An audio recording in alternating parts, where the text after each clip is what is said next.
Hello guys, welcome to my channel Bithika's home kitchen. आज का हमारे रेसिपি तरमुज चिंगड़िर डालना। तो चलो আমরা দেখব কি কি উপকরণ লাগছে। প্রথমে এখানে আমি তরমুজের সাদা লাল অংশটা কেটে সাদা অংশটাকে আমি সবুজ অংশটা খোসাটা ছাড়িয়ে এরকম করে সব ডুমো ডুমো করে কেটে নিয়েছি। এরকম করে তরমুজের এই খোসা লালটা বাদ দিয়ে আর সবুজ অংশটা বাদ দিয়ে সাদা অংশটা নিয়েছি। এটা কেটে আমি অনেকটা নিয়ে নিয়েছি, এক বাটি বড় বাটির এক বাটি নিয়েছি। এরকম ডুমো ডুমো করে আলু নিয়েছি, টমেটো কুচি নিয়েছি, কাঁচা লঙ্কা বাটা, আদা বাটা, হলুদ গুঁড়ো, লঙ্কার গুঁড়ো, ধনে গুঁড়ো, জিরের গুঁড়ো, গরম মশলার গুঁড়ো নিয়েছি, চিনি স্বাদ মতো, টক দই, গোটা জিরে ফোড়নের জন্য একটা তেজপাতা, তরমুজের রস নিয়েছি এরকম হাফ কাপের মতো আমি, আর নিয়েছি চিংড়ি মাছ ছাড়িয়ে নুন হলুদ মাখিয়ে রেখেছি। 200 গ্রামের মতো চিংড়ি আছে এখানে। আর নিয়েছি নুন আর সাদা তেল। চলো এবার রান্নাটা আমি শুরু করব। দেখো কড়াইটা আমার গরম হয়ে গেছে। এবার আমি এর মধ্যে সর্ষের তেল দিয়ে দেবো। মাছটা ভাজার জন্য অল্প করে দেবো তেল, বেশি দেবো না। আমি চিংড়ি মাছটা দিয়ে দেবো।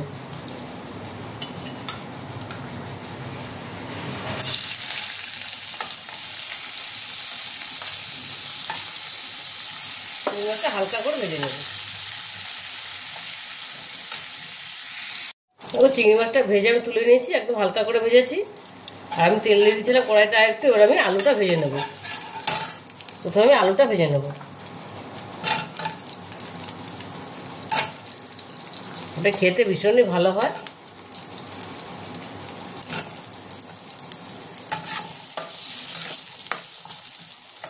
নুন দিয়ে দেবো।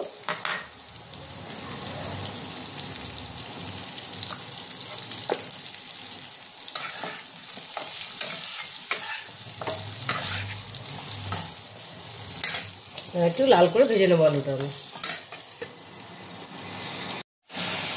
দেখো আলুটা আমার লাল লাল করে ভাজা হয়ে গেছে।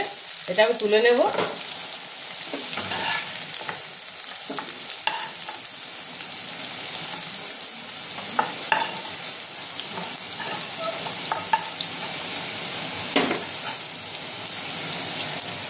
ওই তরমুজে এটা আমি ভেজে নেব, হালকা করে ভেজে নেবো এটা আমি।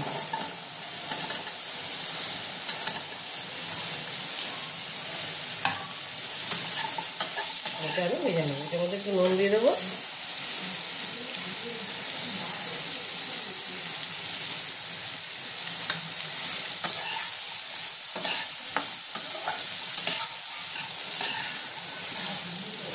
একটু ঢেকে দেবো। এটা বেশি ভাজবো না, হালকা করে ভাজবো।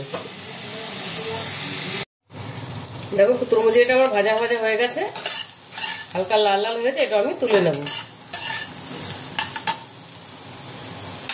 এটা আমি তুলে নেব।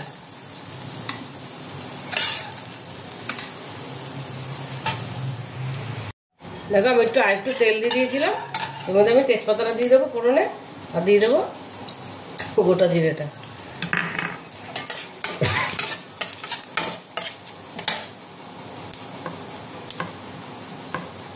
তখন দিয়ে দেবো টমেটোটা।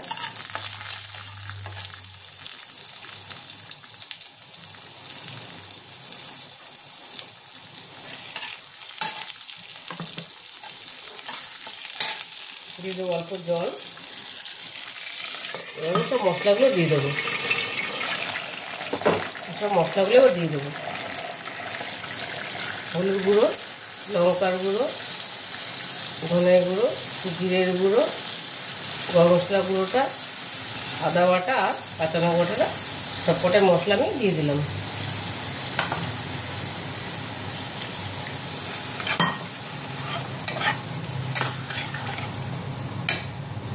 এবার দিয়ে দেবো আমি নুন। নুন দিয়ে দিলাম।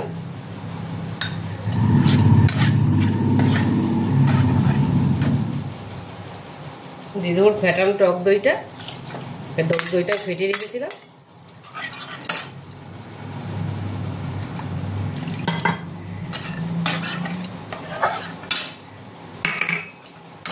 এবার এটা আমি একটু কষে নেব। আমি লাস্টে নামানোর আগে ঘি দেবো, বলতে ভুলে গেছি। নামানোর আগে একটু ঘি ছড়িয়ে দেবো, তাহলে গন্ধটা খুব ভালো লাগবে। এবার এটা আমি মশলাটা একটু কষিয়ে নেব। দেখো মশলাটা আমার অনেকটা কষে গেছে, আমি আলুটা দিয়ে দিয়েছিলাম, আলুটা মোটামুটি সেদ্ধ হয়ে গেছে। এবার আমি তরমুজের এটা দিয়ে দেবো, যে ভেজে রেখেছিলাম এটা আমি দিয়ে দেবো।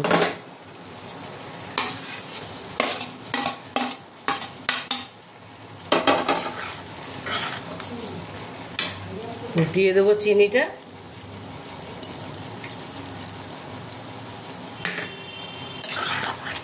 এবার একটুখানি আরেকটুখানি কষে নেবো। এটার সঙ্গে কষে নেবো, মোটামুটি আরেকটুখানি এটা সেদ্ধ হয়ে যাবে।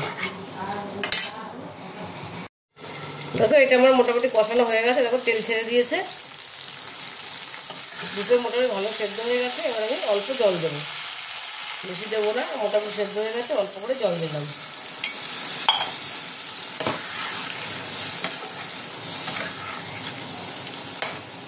এবার চিংড়ি মাছটা দিয়ে দেবো, ভাজা চিংড়িটা দিয়ে দেবো।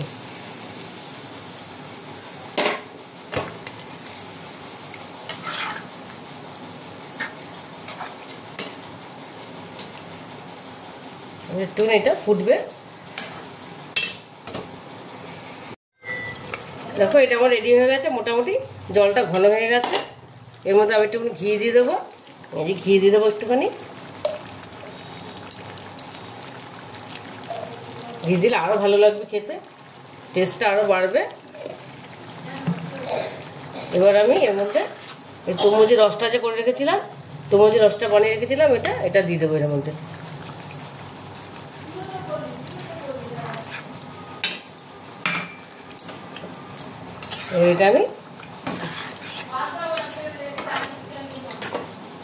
এটা আমি এবার চাপা দিয়ে 2 মিনিট রেখে গ্যাসটা বন্ধ করে দেবো। দেখো তরমুজ চিংড়ির ডালনাটা আমার রেডি হয়ে গেছে, আমি প্লেটিং করে নিয়েছি। তোমরা এটা বাড়িতে অবশ্যই ট্রাই করবে, দেখবে ভীষণ ভালো হয় খেতে। আর যদি রেসিপিটা তোমাদের ভালো লেগে থাকে তাহলে আমাকে লাইক, শেয়ার আর সাবস্ক্রাইব করতে ভুলবে না। টাটা।